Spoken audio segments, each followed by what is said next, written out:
산상수훈 여자. 또 간음치 말라 하였다는 것을 너희가 들었으나 나는 너희에게 이르노니 여자를 보고 음욕을 품는 자마다 이미 간음하였느니라. 만일 너의 오른 눈이 너로 실족케 하거든 빼어버리라. 너의 백체 중 하나가 없어지고 온 몸이 지옥에 던지우지 않는 것이 유익하며, 또한 만일 내 오른손이 너를 실족케 하거든 찍어버리라. 너의 백체 중 하나가 없어지고 온 몸이 지옥에 던지오지 않는 것이 유익하니라.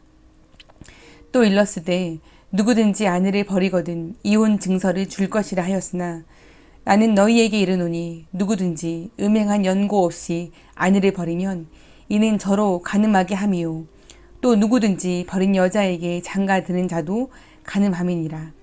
마태복음 5장 27절로 32절까지의 말씀. 예수 그리스도와 관계를 가진다는 말은 사랑 없는 공간을 두지 않는다는 말이다. 따르는 자들에게 이러한 공간을 허락하지 않는다. 따름은 자기 부정이며 예수와의 완전한 결합을 뜻하기 때문에 어떤 자리에서도 제자들 자신의 향락적 욕구가 자유를 가질 수는 없는 것이다. 이러한 욕구가 순간적으로라도 자유를 가지게 되면 이미 따르는 일을 벗어나 온 몸이 지옥에 떨어질 것이다. 장자의 권리를 쾌락이라는 팥죽 한 그릇에 팔아 먹고도 담담한 것이 인간이 아닌가. 지금 단념하는 쾌락을 100배의 기쁨으로 갚는다는 말씀을 믿지 못하는 것이 인간이 아닌가. 볼 수 없는 것은 믿지 못하고 쾌락에 보이는 열매는 찾는다. 그리하여 마침내 제자의 길에서 벗어나 예수를 배신하고야 말 것이다. 불순한 정욕은 곧 불신앙이라 해서 좋다. 그러므로 이 정욕은 제재를 받아야 한다.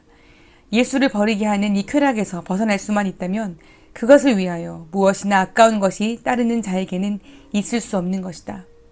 눈도 손도 그리스도에 비교할 것이 못 된다. 만일 눈과 손이 쾌락을 돕고 몸이 깨끗한 따름을 방해하면 예수보다 먼저 그것을 희생해야 할 것이다. 쾌락은 이로움이 없고 해로울 뿐이다. 그리하여 눈과 손으로 순간을 위한 쾌락을 얻고 온 몸을 영원히 잃으면 무엇 하느냐 하신 것이다. 불결한 욕심의 눈은 하나님을 보지 못하는 이유 때문이다. 이 계명들을 문자 그대로 행하라는 것일까? 그렇지 않으면 적당히 풀어 응용하라는 것일까? 이 물음은 행동에 앞서 다시 생각되어야 할 것 같이 보이는 것이 사실이다. 우리의 전 생명은 사실상 이 물음에 대한 명확한 대답 여하에 달린 것 같이도 보인다. 그러나 제자들이 이미 행한 결단을 바로 보면 이 물음에 대한 대답은 이미 우리에게 주어져 있는 것이 아닐까? 보기에는 이 물음이 아주 진지한 것 같으나 사실인즉 결단에서 도망하려는 우리의 의지의 한 장난에 불과하다. 그러므로 이 물음은 그 자체가 이미 거짓이요 악하다. 물론 이 물음에는 대답도 없다. 가령 우리가 이것을 글자 그대로 행하라는 것이 아니라고 본다면 우리는 계명의 진지성을 마비시킬 것이고, 반대로 글자 그대로 생각하면 그리스도인의 생활을 철두철미 허망한 것으로 만들 뿐 아니라 오히려 계명을 무력하게 하고 말 것이다. 그러나 이 물음에 대한 대답이 불가능한 이유는 우리가 예수의 계명으로 도피할 수 없게 사로잡힌 것을 뜻하는 것이니 곧 우리가 어느 쪽으로도 도망해서는 안 된다는 것이다. 우리는 벽을 대하듯 계명에 맞서 있는 것이다.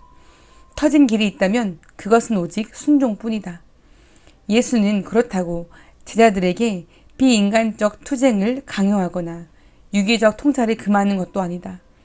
오직 자기만을 향하여 보도록 하는 것이니 설사 한 여자를 바라본다 하더라도 그의 깊은 관심은 예수에게만 순수하게 남아있기를 원하는 것이다. 즉 제자들이 질 수 없는 율법의 멍에를 지우는 것이 아니라 사랑과 복음으로 도우려는 데 있다.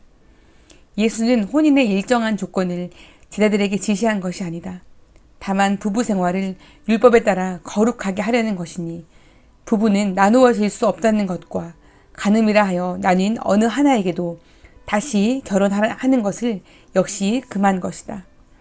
계명으로 예수는 부부 생활을 이기적이며 그릇된 욕망에서 구출하려는 것이니 그를 따르는 데서만 이것은 가능하고 또 사랑과 봉사로 유지할 수 있는 것이다. 예수가 꾸짖는 것은 육체나 육체적인 욕구가 아니라 오직 그 속에 숨어 있는 불신앙을 버리라는 것이다.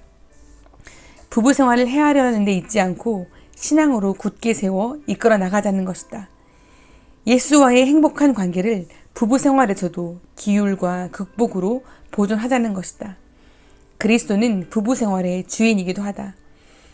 제자들의 부부 생활이 시민적 부부 생활과 다소라도 다르다면 그것은 어떤 종류의 혼인을 멸시하는 것이 아니라 바로 그것을 성화하는 데 있음을 잊어서는 안 된다. 이렇게 부부의 불가분리성을 주장하면서 예수는 결국 구약의 율법과 모순에 빠진 것 같이 보이지만 오히려 모세의 율법과 일치한다는 것을 극력 주장하며 마음이 완악함으로 라고 말한 것은 주의할 만하다. 이스라엘 사람에게 이혼장 하나로 이혼을 허락했다.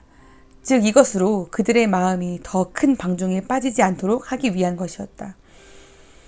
구약적 율법의 의도도 이렇게 보면 예수와 일치한다고 볼 수 있는데, 즉 부부 생활의 순결, 다시 말해서 하나님을 믿는 신앙에서 성립하는 혼인만을 문제 삼는 이유 때문이다.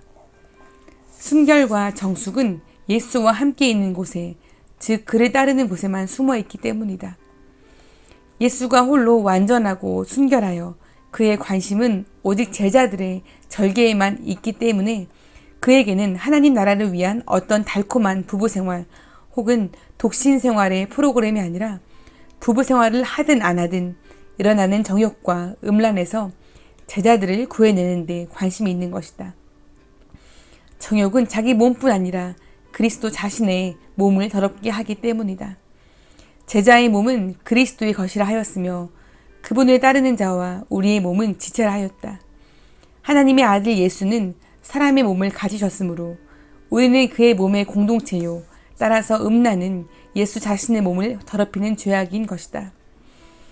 예수의 몸이 십자가에 못 박힌 것과 같이 우리의 몸도 정욕과 함께 십자가에 못 박을 것을 바울은 전하고 있다. 그러므로 이 구약의 율법도 오직 십자가에 못 박혀 죽으신 예수 그리스도의 몸에서 구김없이 성취된 것이다.